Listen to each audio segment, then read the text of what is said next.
سترګې توروي خو ګوری پام کوه تور زما د قتل به در پورې شي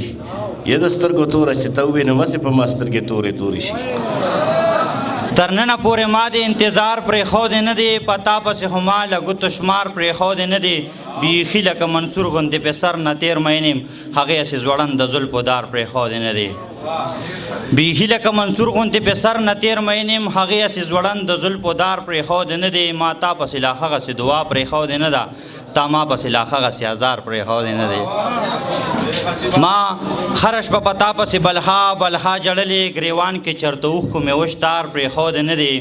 هسې به په سندرو کې نوم په جار اخلې هسې به ستا مزغو خو چرته کار پرېښودی نه دی مننه شپه شوله جانانه ډیوه ته تکه څوکې د بڼو لږې راښکته که او ګرمه ګرمه غېږ رانه چاپېره که ما په تورو زلفو کې لا پته که او ژوند دې بې د یاره سړی وباسي مینه خو د کاره سړی وباسي ژوند دې بې د یاره سړی وباسي مینه خو د کاره سړی وباسي مړه کراچۍ کې رشتې مه کوئ ورځ ورته په لاره سړی وباسي او تاسو په انګورو پورې نښتې یئ رس دې د اناره سړی وباسي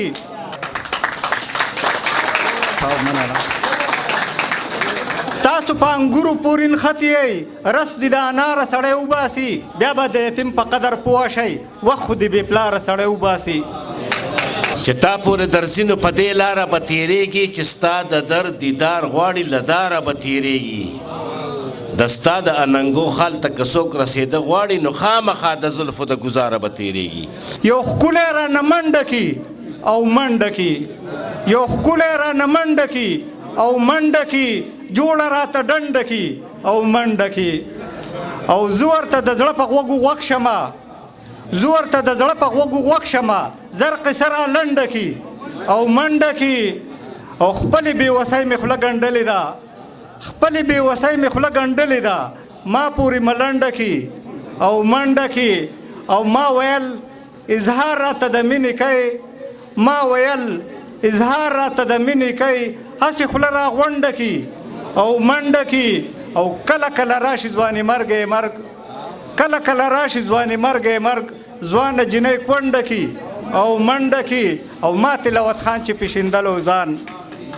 ما تلاوت خان چې پیشیندلو ځان اوس زمانه سنډه کي او منډه کي ستا په فرمان به هر یو چا څه نه څه شی ماته و زما په کور کې بل څه نه و ما توبه ماته کړه چې مې حرام شو په مونږ باندې جهاد واجب شو ما د رقیب په ککری باندې پیاله ماته کړه اوښکې